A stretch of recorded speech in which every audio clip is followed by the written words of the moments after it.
안녕하십니까. 자취펀치 육동일입니다. 2015년도 이제 얼마 남지 않은 것 같습니다. 연말이라 바쁘시죠. 저도 이제 자취펀치를 시작해서 연말을 맞게 됐는데 여러분들 우리 시청자분들하고 17번을 만났고요. 지금 18번째 인사를 드리게 됐습니다.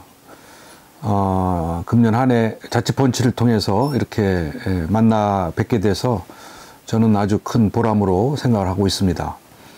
아무쪼록 남은 이 금년 잘 마무리하시고 희망찬 새해를 맞도록 그 준비 철저히 하시기 바랍니다. 지난 시간에는 우리 지역 얘기를 좀 했습니다. 그 세종시가 잘 가야 되는데 지금은 조금 예기치 못한 그런 현상들이 나타나고 있다. 그래서 다시 한번 점검을 해서 세종시가 올바른 방향으로 가서 세종시가 지향하는 목표를 수도권 과밀을 해소하고 국가 균형 발전을 이루는 거점 도시로서의 역할을 하도록 다시 한번 바로잡아야 된다는 말씀을 드렸고, 또 세종시와 함께 우리 인근에 있는 대전시도 상당히 지금 쇠퇴 조짐이 좀 나타나고 있다. 침체 그 상황이 현상들이 나타나고 있다라는 말씀을 드렸습니다. 그와 같이 된 이유는 제가 몇 가지 그 배경, 그 요인을 좀 말씀을 드리는 것이, 첫째가 우리 대전이 갖고 있는 도시 아이덴티티, 도시의 정체성이 다소 조금 상실되고 있다. 우리 대전시는 그야말로 철도에서부터 시작해서 교통의 요충지로서 교통도시의 그 브랜드를 착실히 쌓아오면서 발전을 해왔는데, 이제 최근에 그런 그 도시 아이덴티티가 교통도시로서의 아이덴티티, 이것이 KTX 시대에 들어와서 조금 이제 문제가 생겼고, 또 지하철 문제라든지 또 이 그 고속도로 문제, 이런 부분에서 대전이 조금 교통도시의 그 관문에서 조금 벗어나는 그런 아쉬움이 있다. 그리고 그 교통도시로 발전함으로써 대전이 과학도시도 될 수 있었고, 또 행정도시 또는 그 국방도시까지 될 수 있는 대단히 중요한 토대가 됐는데, 교통이라는 브랜드에서 다소 조금 벗어나고 있다라는 그런 말씀을 드렸고, 두 번째는 리더십의 위기. 그러니까 이런 위기를 잘 포착을 하고 또 위기를 대처할 수 있는 그런 미래지향적이고 또 전략적인 그러한 리더십이, 또 소통하는 리더십이 필요한데 그 부분이 아직 정립이 안 돼 있다. 그리고 또 위기는 우리가 그 위기를 극복하고 또 위기를 기회로 만드는 그런 전략과 정책이 대단히 중요한데, 그 치밀하고 또 이 그 체계적인 정책과 전략이 아직은 조금 마련이 안 됐다. 그리고 마지막에 이제 그 대전 시민들의 그 자신감, 또 결속력, 이것이 발전의 큰 에너지 원천인데, 이 부분이 이제 조금 많이 퇴색이 되어가서 도시가 활력을 잃고 있다라는 그 위기 요인을 제가 진단해서 말씀을 드렸습니다. 그렇다면 이제는 우리가 이 위기를 어떻게 극복해 낼 것인가. 그래서 이제 새로운 재도약의 그러한 이 기회를 만들어서 위기를 기회로 만드는 그러한 이제 전략과 정책과 우리들의 준비가 필요하다고 보겠습니다. 이제 그 위기의 요인을 거꾸로 우리가 되짚어 보면은 이제 전략과 기회가 나오겠죠.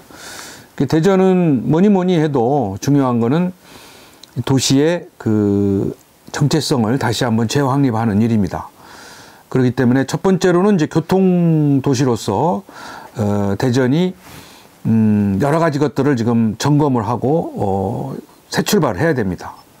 뭐 다행히 얼마 전에 대전 그 충청권 광역철도망이 예비 타당성을 통과를 해서 우리가 그 수건 사업이었는데 그것이 하나 해결된 거는 큰 아주 기쁜 소식이었습니다.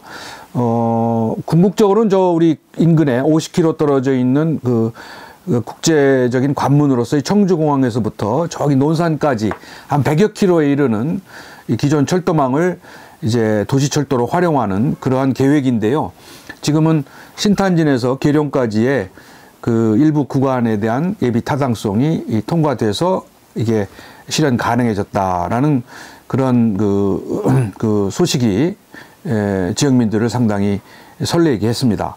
따라서 이러한 그거를 기점으로 해서 다시 한번 대전의 이 교통망을 재구축을 해야 된다. 근데 거기에는 이제 대전이라고 하는 도시는 대전만을 생각해서는 안 됩니다. 대전의 인근 지역까지 포함하고 또 크게는 세종, 충남부까지 이렇게 넓게 보는 광역적인 시각에서 교통망을 구축을 해야 된다. 그래서 지금 대전시가 1호선 도시철도 1호선만을 가지고 있거든요. 그래서 그 앞으로 충청권 광역철도망이 만들어지면 X축은 이제 구성이 되는데 이제 순환적인 2호선 문제가 지금 아직 그 실질적으로 이게 지금 가시화되지 않고 있습니다. 또 그동안 논란도 많았고 또 이게 번복이 되는 바람에 상당히 이게 그 지연이 되고 있고 또 지금도 여전히 조금 그 공감대를 만들어내는데 좀 문제가 있습니다. 그리고 더 큰 문제는 뭐냐면 저는 항상 제 주장은 뭐냐면은 이 대전 도시라는 행정구역 속에서만 우리가 이렇게 묶여 있어서는 안 된다. 다시 말해서 이 지하철이라든지 철도라든지 이런 것들이 전부 사통팔달하게 대전이 그동안 그렇게 해왔듯이 인근 지역과 더 멀리는 또 뻗어나갈 수 있는 그런 교통망이 구축이 돼야 된다. 다시 말해서 우리는 공주로 해서 그 서해안으로 또는 무주로 무주로 해서 저쪽 그 호남으로 또 옥천 영동으로 해서 경북으로 논산 계룡에서 논산으로 해서 저쪽 역시 마찬가지로 서해안 쪽으로 이렇게 대전을 중심으로 해서 멀리 광역적으로 이루어지는 이 교통망을 만들어야 된다. 그렇게 해서 다시 한번 우리 대전을 새로운 뭐 통일까지도 생각할 수 있고요. 또 지금은 유라시아 철도까지 우리가 구상하고 있는 상황이거든요. 그래서 이게 대전에서 이제 북한으로 해서 시베리아에서 유럽까지 가는 유라시아 철도 시대가 다가온다면 대전이 또 한 번의 호기를 맞게 됨으로써 미리 우리가 교통도시의 준비를 해야 된다. 이제 이런 것이 제가 주장하는 바고요. 두 번째, 과학도시 대전으로서도 마찬가지입니다. 이 대덕연구단지라는 거는 국가 성장의 엔진입니다.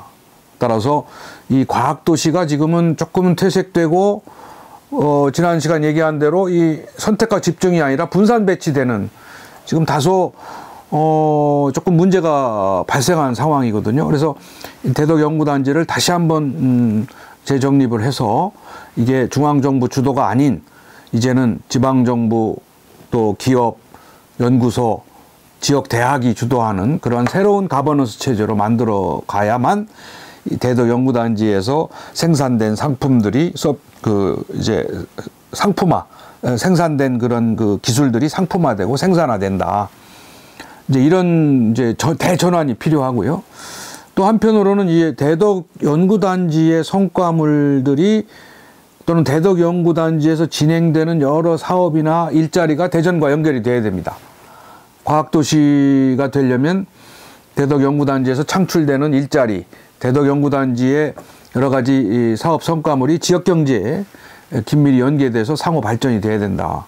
그리고 더 중요한 거는 지역의 인재가 대덕연구단지에 들어가서 상당 부분 주체적인 역할을 해야 된다. 보통 우리가 세계적으로 과학도시를 들여다보면요.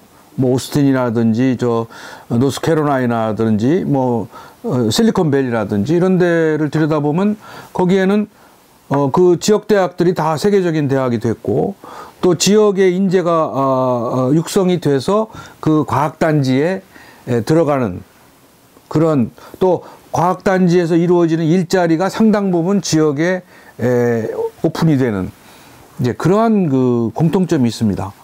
그런 점에서 대전도 과학도시가 되려면 그런 그 대덕연구단지와 대전시의 발전이 긴밀하게 연계돼야 된다. 그 다음에 이제 그 또 하나 중요한 거는 이제 대전 그 과학도시와 이제 교통도시라는 그런 도시 브랜드를 우리가 조금 잃어가고 있다면, 또 한편으로 이제 그거를 이제 다시 한번 그 브랜드를 확인하고 그걸 널리 알릴 수 있는 계기를 만들어야 됩니다. 대전은 지난 93년에 대전 엑스포를 성공적으로 개최해서 대전이 과학도시다, 또 대전이 교통도시라고 하는 브랜드를 확고히 했습니다. 그리고 그 93 대전 엑스포를 통해서 도시 인프라를 많이 구축을 하면서 대전 발전을 한 10년 이상 앞당겼다. 그 다음에 더 중요한 거는 그 엑스포를 준비하는 과정에서 시민들이 자부심을 가지고 결집을 했습니다. 그래서 그 대회를 성공적으로 치름으로써 상당한 긍지와 자부심을 갖게 됐죠. 그거는 지역 발전에서 대단히 중요한 요소입니다. 그래서 저는 이러한 그 계기, 이러한 그 새로운 모티브를 다시 한번 우리가 만들 필요가 있다. 그래서 저는 대전에 제안하고 싶은 것이 이 엑스포를 다시 한번 개최하자. 그래서 제가 엑스포의 개최지와 앞으로 계획들을 쭉 그 살펴보니까는요, 대전 엑스포 이래로 이제 많은 엑스포들이 공인 엑스포, 대전 엑스포는 공인 엑스포입니다. 그래서 엑스포들이 많이 이제 그 세계 각지에서 개최되고 있고, 지금 20년까지 이 개최지가 결정이 되어 있습니다. 그 두바이에서 하게 되어 있는데, 저는 2023년, 다시 말해서 93 대전 엑스포를 개최한 30년 만에 대전에 다시 한번 2023 엑스포를 유치를 하자. 그래서 우리가 과학 비즈벨트를 여기서 성공적으로 만들어서 그 성과물을 세계에 알리고, 또 과학도시 대전을 다시 한번 빛내기 위해서, 또 우리 시민들을 다시 한번 결집시키고 미래를 향한 꿈과 희망을 가지고 도시 발전을 앞당기기 위해서는 2023 대전 엑스포를 30년 만에 다시 한번 개최하는 것도 대단히 중요한 이벤트이자 계기가 될 것으로 봅니다. 그런 그 계기를 통해서 비전을 확고히 하고, 또 도시 발전을 위한 전략과 정책을 우리가 이제 한 2023년이면은 한 10년 정도 그 기간 동안에 이제 그런 거를 다듬고, 또 발전에 중요한 우리 시민들을 다시 한번 결집을 하고 단합을 시키는 그러한 계기를 만드는 점에서는 대단히 의미 있는 일이 될 것이다. 저는 그렇게 봅니다. 아무튼 대전은 짧은 100년 동안에 그 아주 비약적으로 발전을 했고, 이제 최근에 와서 뭐 어떻게 보면 일종의 재도약을 위한 상당한 문제들이 생겨나고 있고, 또 침체가 있긴 합니다. 그러나 이 계기를 다시 재도약, 재활성화의 기회로 만든다면 대전은 다시 한번 거듭날 수 있다. 저는 그렇게 희망을 갖고 있고요. 또 마찬가지로 그 처음에 말씀드린 세종시, 또 인근의 청주, 청원, 또 천안, 아산과 같은 이러한 도시들과 함께 같이 상생 발전을 이루는 것이 대전이 앞으로 가야 할 길이다. 저는 그렇게 생각을 해서 다시 한번 대전 발전을 기약하고, 또 대전의 새로운 미래를 우리가 한번 재창조를 해서 이 대전이 지역 발전은 물론이고 국가 발전에 상당한 기여를 하는 그러한 도시로서 다시 한번 태어나기를 기대하고, 또 그렇게 돼야 된다고 생각을 합니다. 자치펀치 이번 시간을 마치겠습니다. 감사합니다.